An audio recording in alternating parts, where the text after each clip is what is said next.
Baik, sekarang ada istilah jamak qasar. Kita harus bedah dulu apa itu jamak, apa itu qasar, apa itu jamak qasar. Semua ini terkait dengan persoalan salat. Teori dasar dalam salat, Allah meminta kepada kita untuk menjaga semua waktu salat, tunaikan sesuai dengan waktunya. Ini teori dasarnya. Anda biasa menunaikan ibadah misalnya, Masya Allah, salat zuhur, salat asar, tepat pada waktunya. Zuhur di waktu zuhur, asar di waktu asar. Hanya qadar Allah dalam keadaan tertentu, Anda mesti menunaikan misalnya satu perjalanan tertentu, yang dengan perjalanan ini ada situasi-situasi yang menjadikan di antara waktu sholat ini tidak bisa ditunaikan tepat pada waktunya. Anda terkena macet, kalau sampai ke tujuan waktu asar sudah lewat, kan? Atau misalnya Anda tidak bepergian, tapi situasinya tidak memungkinkan Anda menunaikan sholat dimaksud tepat pada waktunya atau dengan jumlah yang sama. Seorang dokter akan melakukan tindakan. Begitu saat dia akan operasi dimulai, diprediksi tindakan itu dari mulai zuhur sampai dengan menjelang maghrib, melewati batas asar. Dia tidak safar, tapi ada kondisi tertentu yang tidak bisa dia lakukan, dan tidak bisa mengerjakan sholat seperti halnya pada waktu yang semestinya yang telah ditetapkan semula. Bagaimana situasinya?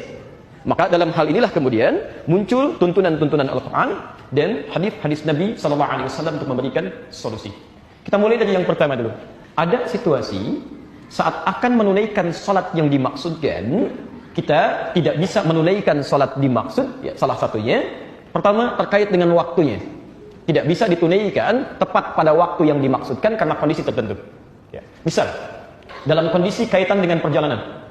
Saya akan melakukan perjalanan dari Bekasi ke kota Bandung, berangkat misalnya jam 10, qadar Allah biasanya hanya 2 jam, bisa di Bandung langsung sholat zuhur, tiba-tiba ada kemacetan luar biasa, sampai sampai di kilometer 57, sudah masuk ke waktu zuhur, tapi diprediksi hampir sampainya nanti, maghrib, maghrib di kota Bandung. Maka disinilah kemudian dihadirkan pertama konsep jama'. Apa itu jama'? Jama' itu menggabungkan dua waktu sholat, yang jaraknya berdekatan, untuk dikerjakan di salah satu waktunya. Awas, kita belum bicara qasar ya. Kita baru bicara jama'. Zuhur lebih dekat ke mana? Asar kan? Baik, jadi dari sini zuhur bisa dipertemukan dengan asar. Maghrib lebih dekat ke mana? Ke mana? Ke isya gitu kan? Maghrib dekat juga dengan asar, cuman asarnya kan sudah ditarik ke zuhur. Bertemu dengan zuhur. Tidak bisa 3 waktu disamakan. Maka maghrib didekatkan dengan isya. Baik, subuh lebih dekat ke mana? Baik, subuh tidak dekat kemana-mana ya. Baik, karena itu oleh Allah dijadikan waktunya sangat lapang tadi kan. Dari isya ke subuh jauh, dari subuh ke zuhur juga jauh. Jadi tidak ada alasan bagi Anda untuk menjamaknya. Persiapan ke subuh pun begitu lapang. Jadi Anda bisa bangun lebih awal dan bisa berhenti lebih cepat untuk persiapan sholat zuhur. Jadi jangan mengada-ngada besok saya jamak isya dengan subuh sekaligus itu kan, supaya bangunnya enak. Tidak ada, oke? Konsep ini Anda perhatikan, tidak ada jamak sholat subuh dengan yang lainnya. Baik, sekarang kita ambil contoh misalnya. Zuhur kita gabungkan dengan asar. Menggabungkan disebut apa tadi? Jamaah. Anda tarik waktu asar ke waktu zuhur, diawalkan. Dalam bahasa Arab sesuatu yang diawalkan disebut dengan takdim. Maka muncul istilah di sini jamak takdim. Menggabungkan dua waktu sholat, dikerjakan di waktu yang pertama, di awal. Jelas di sini? Jika Anda akhirkan sholat zuhurnya ke waktu asar, Anda kerjakan di saat asarnya, diakhirkan. Dalam bahasa Arab sesuatu yang diakhirkan disebut dengan takhir.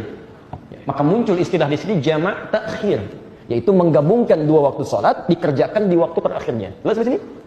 Baik. Nah, Bapak Ibu sekalian, pelan-pelan menjamak sholat itu sekiranya bisa dikerjakan dalam waktu yang luang. Begitu Anda istirahat, saya nggak buru-buru lah, gitu kan? Nyampe di Bandung maghrib juga nggak ada sesuatu yang dikejar.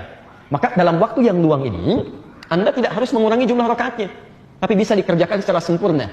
Misal, yang zuhurnya 4, yang asarnya 4. Maka di sini yang disebut dengan jamak kamil, jamak sempurna. Mengerjakan dua waktu sholatnya secara sempurna dengan jumlah rakaat yang telah ditetapkan. Jelas di sini? Dan ini sering dipersingkat dengan istilah jamak saja. Saya jamak. Jelas ya? Kondisi kedua. Saya mau perjalanan ke satu tempat. Mau ke Lampung misalnya. Flight pertama untuk penerbangan di waktu siang berlangsung schedule-nya jam 12:30, jam 12.30. Ke Lampung itu kalau menggunakan pesawat, qadar Allah itu paling lama 30 menit. 26 menit, 30 menit langsung landing gitu kan. Nah, hanya waktu zuhurnya jam 11 sekarang misal 38. Kadang-kadang semakin naik 11.50 gitu ya. Anda masih punya kesempatan sholat di situ untuk menunaikan sholat zuhur. Tapi yang jadi masalah kadang-kadang saat menunggu misalnya sampai ke iqamatnya ditunaikan 4 rakaat, orang sudah masuk ke pesawat. Kalau Anda selesaikan sampai 4 rakaatnya, Anda bisa ketinggalan pesawat. Bagaimana solusinya di sini?